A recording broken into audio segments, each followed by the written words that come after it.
हम तो सोते हैं इस उम्मीद पे कि हमारे सरहद के ऊपर मुहाफिज जाग रहे हैं, फिर ये वाली मिथ तो खत्म हो जाएगी। सुबह तक रेस लगी हुई थी, सबसे ज्यादा तैयारे एयरवे ने गिराए, उसके बाद जियो ने गिराए, तो फिर पाकिस्तान आर्मी ने उनसे एक तैयारा कम गिराया दोनों चैनलों से।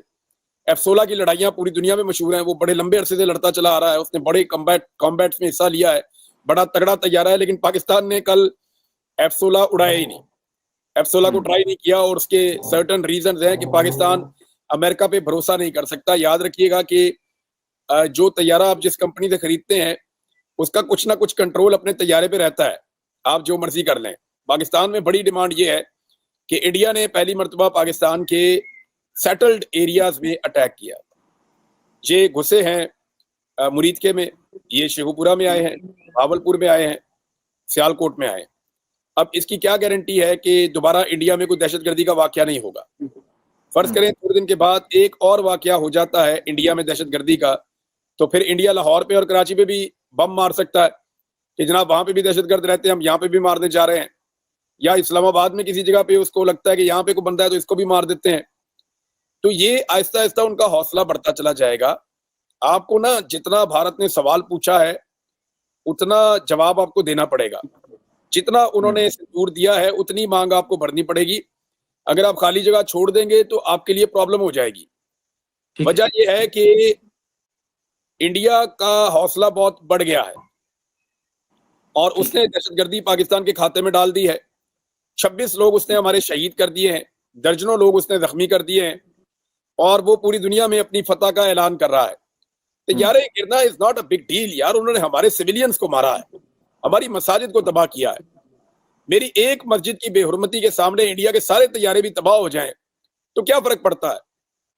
देखिए मेरा सवाल ये है कि आपने उस तरह का जवाब दिया तो जवाब है कि नहीं दिया। उन्होंने नीलम झेलम को टारगेट किया, उन्होंने जो है वो एक और डैम को टारगेट किया जिसपे आपके DGISPR कह रहे गैर जिम्मेदाराना हरकत है। तो देखिए हमें भी यही गैर जिम्मेदाराना हरकत करनी पड़ेगी।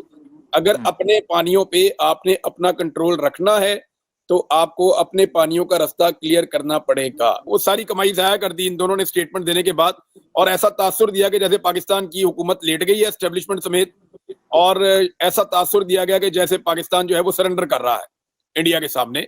अस्सलाम वालेकुम, मैं हुसनैन, आप देख रहे हैं नया पाकिस्तान। मेरे साथ मौजूद हैं इमरान याद खान। हमेशा से बॉर्डर लाइन पे जाके और फ्रंट फुट पे जाके ये कवरेज भी करते रहे हैं, और जो पाकिस्तान में मौजूदा हालात है इस हवाले से अगर ये पाकिस्तान में होते तो फ्रंट फुट पे जाते, आप मामला दिखाते, आप हकायक दिखाते। इमरान भाई अस्सलाम वालेकुम, पाकिस्तान के मौजूदा हालात हैं, आप यूके में इस टाइम मौजूद हैं, क्या देख रहे हैं हालात के हवाले से? और जो कल रात को जो इंडिया की जानब से जो मिसाइल दागे गए और एक टारगेटेड एरिया से जहां उन्होंने मिसाइल फेंके, 31 अफराद की अभी तक इतलात हैं शहादत हो गई है, क्या कहेंगे आप? बिस्मिल्लाहिर्रहमानिर्रहीम। Thank you very much Hasnain, आपको और आपके सारे सुनने वालों को अस्सलाम वालेकुम। देखिए मैं पाकिस्तान में होता तो मैं इसको फ्रंट लाइन पे कवर करने की कोशिश करता, मैं जाता, लाइन ऑफ कंट्रोल पे भी देखता, जिन इलाकों पे इंडिया ने अटैक किया उनको जाके विटनेस करता, जैसे हमने माजी में भी किया है। और मुझे अच्छी तरह याद है कि शहीद अरशद शरीफ के बाद अगर किसी ने सबसे ज्यादा लाइन ऑफ कंट्रोल को कवर किया है, वॉर एरियाज को कवर किया है, बॉर्डर एरियाज को कवर किया है, तो उन चंद जर्नलिस्टों में एक मेरा नाम है। मैंने सियाचिन को 3 दफा विजिट किया। हालांकि जो शख्स एक दफा वहां जाता है उसके बाद उसकी बस हो जाती है, वो तो फौजी भी दोबारा वहां नहीं जाता। अपनी लाइफ में सिर्फ एक ही दफा फौजी को वहां पे ड्यूटी लगती है, और एक दफा वहां पहुंचा देते हैं और उसके बाद जब वापस लेकर आते हैं तो दोबारा वो वहां नहीं जाता। सियाचिन ऐसी खौफनाक जगह है। तो मैं जर्नलिस्ट होने के नाते भी 3 दफा गया हूँ, एक दफा तो पैदल भी गया हूँ, ताकि मैं देखूं कि कितनी मुश्किलात होती है। मेरे साथ और भी लोग थे लेकिन हमने बड़ा अच्छा एक टाइम वहां गुजारा था। तो इन बॉर्डर्स पे मेरी सारी जिंदगी गुजरी है। फिर मैं शिकार खेलता हूँ तो उसके लिए भी बहुत बॉर्डर एरियाज में मैंने ट्रेवल किया है, तो मैं इन एरियाज को अच्छी तरह जानता हूँ। यहाँ मेरे बहुत सारे दोस्त भी रहते हैं। और ये जो अटैक हुआ पाकिस्तान में, इसके बारे में कोई ये नहीं कह सकता कि पाकिस्तान को नहीं पता था। पाकिस्तान को एग्जैक्टली पता था कि इंडिया अगर अटैक करेगा, क्योंकि देखें ये इम्कान था कि शायद इंडिया को अटैक ना करना पड़े, क्योंकि उन्होंने सिंध तास मुआहिदा जो है वो आपका मुअत्तल कर दिया था, वो खत्म कर दिया उन्होंने। तो मुझे लगा कि शायद अब वो अटैक ना करें, लेकिन अटैक अगर उन्होंने करना था तो पाकिस्तान को एग्जैक्टली पता था कि कहां कहां कर सकते हैं। मैंने इससे पहले खबर भी दी थी, और खबर ये थी कि आज़ाद कश्मीर में 1000 के करीब मदारिस जो हैं उन्हें बंद कर दिया गया है। 10 दिन के लिए नोटिफिकेशन जारी किया गया था कि तमाम मदारिस खाली कर दिए जाएं, और इस बात का इंडिया को भी पता था और पाकिस्तान को भी पता था। इसके बाद पाकिस्तान ने जो है वो जो मुरीद के है वहां पे भी जो मरकज है, आज आप वहां गए भी हुए थे, मैं आपकी वीडियो देख रहा था, शायद आपने ये इन्फॉर्मेशन वहां से कलेक्ट भी की होगी कि वहां पे भी अब बच्चे मौजूद नहीं थे, उसको खाली करवा लिया गया था।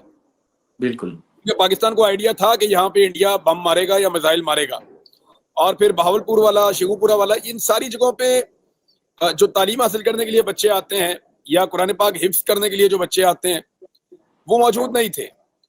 इवन जहाँ पे दरसे निज़ामी होता है, यहाँ पे अहादीस का दर्स दिया जाता है, तो जो एक रिलीजियस पूरा हमारा एक स्ट्रक्चर है एक आलम दीन बनने का, वो इन जगहों के ऊपर सर अंजाम पाता है।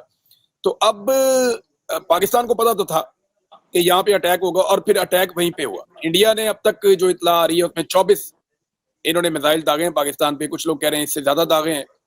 अब डिफरेंट अलग अलग इतला आते हैं। रात तक वो कह रहे थे जी कम लोग शहीद हुए हैं, हालांकि हमें रात के आखिरी पहर ये पता चल गया था कि शहादतों की तादाद ज्यादा है, क्योंकि 7/14 के बारे में तो जो वाकया होने के फौरन बाद जो है विक्टोरिया अस्पताल बहावलपुर ने 7/14 के बारे में कंफर्म कर दिया था पहले 1-1.5 घंटे में, और पाकिस्तान की जो ISPR है वो सिर्फ 8/14 के बारे में बता रही थी। तो वो इंफॉर्मेशन जो है वो इब्तदाई थी। बाद में जब पता चला कि 26 के करीब शहादतें हो चुकी हैं, तो सिचुएशन अब आपके सामने है। इंडिया ने अटैक किया और उनका कामयाब हमला था, यानी जिस जगह को उन्होंने मिसाइल से हिट करना चाहा, उन्होंने उस जगह को मिसाइल से हिट किया। हम उस हमले को रोक नहीं पाए। यानी अगर तो आपने दिफा, तो आप इसको कहते हैं ना कि जब कोई आ रहा है हमला करने के लिए तो आप उसको पहले रोकते हैं, आप उसको पहले रोक लेते हैं, आप ब्लॉक कर देते हैं। आपका अपना एयर डिफेंस सिस्टम होता है जिसमें आप उन मिसाइलों को रोकते हैं, आप उस हमले को नाकाम बनाते हैं। इंडिया ने जो है वो जो मिसाइल इस्तेमाल किए उनकी शिद्दत आज आपने देख ली है। आप वहां पे गए थे, कैसे वो लेंटर फाड़ के, और ये बड़ी मजबूत इमारत थी मस्जिद जिसको शहीद किया गया है। तो जिस तरीके का वहां पे धमाका हुआ है, जिस किस्म का मवाद वहां पे आके गिरा है, तो आपको बिल्कुल आइडिया हो गया होगा कि ये बड़ा जोरदार मिसाइल अटैक था। अब ये एयर टू ग्राउंड जो है वेपन इन्होंने इस्तेमाल किया मिसाइल, और राफेल तैयारे को इस्तेमाल किया, क्योंकि इंडिया को ऐसे तैयारे की जरूरत थी बड़े लंबे अरसे से, जो हवा से जमीन में अपने टारगेट को एक्यूरेसी के साथ हिट करे। इस पे जो है फ्रेंच वेपन थे और फ्रेंच ही वो तैयारा था। अच्छा, अभी एक खबर और जो लेटेस्ट आई है मेरे पास, और ये CNN ने अभी इस खबर को कंफर्म कर दिया है थोड़ी देर पहले। CNN ये कह रहा है कि फ्रेंच ऑफिशियल सेज, ये एक फ्रेंच ऑफिशियल है, और उन्होंने ये एतराफ किया है कि पाकिस्तान ने एक राफेल जेट जो है वो गिरा दिया है, और ऑफिशियल जो है वो फर्दर लॉसेस के बारे में या नुकसानात के बारे में अभी अंदाजा लगा रहे हैं। इंडिया ने अभी तक कोई कंफर्मेशन नहीं दी। पाकिस्तान का दावा जो है वो 5 या 6 तैयारों का था। सुबह तक रेस लगी हुई थी, सबसे ज्यादा तैयारे एयरवे ने गिराए, उसके बाद जियो ने गिराए, तो फिर पाकिस्तान आर्मी ने उनसे एक तैयारा कम गिराया दोनों चैनलों से। तो सुबह तक एक रेस लगी हुई थी, लेकिन जो इंडिया से मुसद्दका इतलात आ रही हैं उनमें 3, एक जम्मू का एक एरिया है वहां की, एक भटिंडा का इलाका है वहां की, और एक और एरिया है। 3 इलाकों से मुस्तनद इतलात आई हैं कि वहां पे जो जहाजों का मलबा है वो पड़ा हुआ है और उसको इकट्ठा किया जा रहा है। तो ये तो अब 3 तो इंडिया ने खुद तस्लीम कर लिए हैं, या नहीं भी किए तो उनका बड़ा एक उनका जबरदस्त अखबार है इंडिया का, बड़ा कट्टर किस्म का, द हिंदू ने बाकायदा इसके ऊपर ट्वीट कर दिया था अपनी खबर को, लेकिन बाद में उन्होंने उस खबर को, ट्वीट को डिलीट किया है।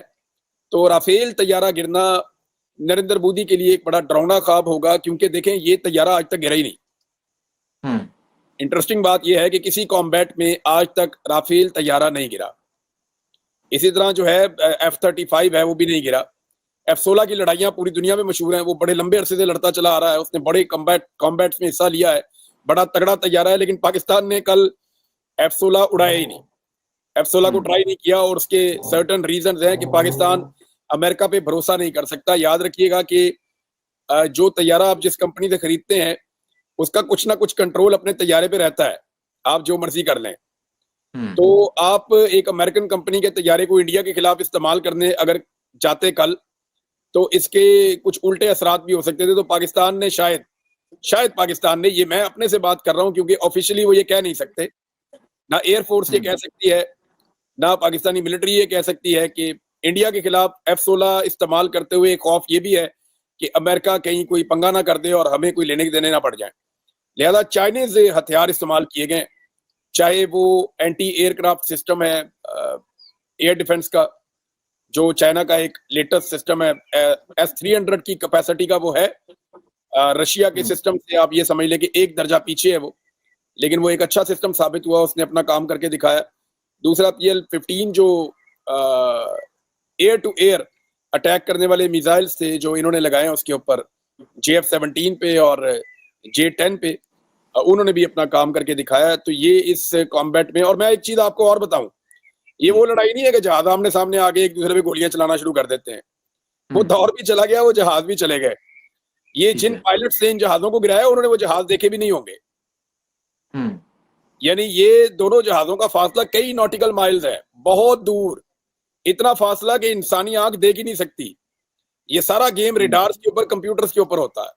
पायलट जहाज उड़ा रहा है, अपने जहाज को बचा रहा है, अपने जहाज का एंगल बना रहा है अकॉर्डिंग टू द रिक्वायरमेंट, और फिर जब वो दूसरे जहाज को लॉक कर देते हैं तो उसके बाद सिर्फ फायर करना होता है। पायलट ने इंस्ट्रक्शन से मिल जाती है कि अब आप फायर करें, वो फायर करता है, और बड़ा खुशकिस्मत होता है वो पायलट जिसको दूसरा जहाज तबाह होता हुआ दिखाई दे, वरना ये बियॉन्ड विजुअल रेंज, यानी आपकी आंखों की हुदूद से भी बहुत दूर कहीं दूसरा तैयारा जो है वो तबाह हो जाता है। और ये इन मिसाइल्स की खसूसियत है। तो पाकिस्तान ने इनिशियली तो उनके 3 तैयारे गिराए, लेकिन सवाल ये पैदा होता है कि इंडिया ने पाकिस्तानी पानियों को रोकने का जो फैसला किया और वो रोक भी रहा है, ये स्ट्रक्चर्स का क्या बनेगा।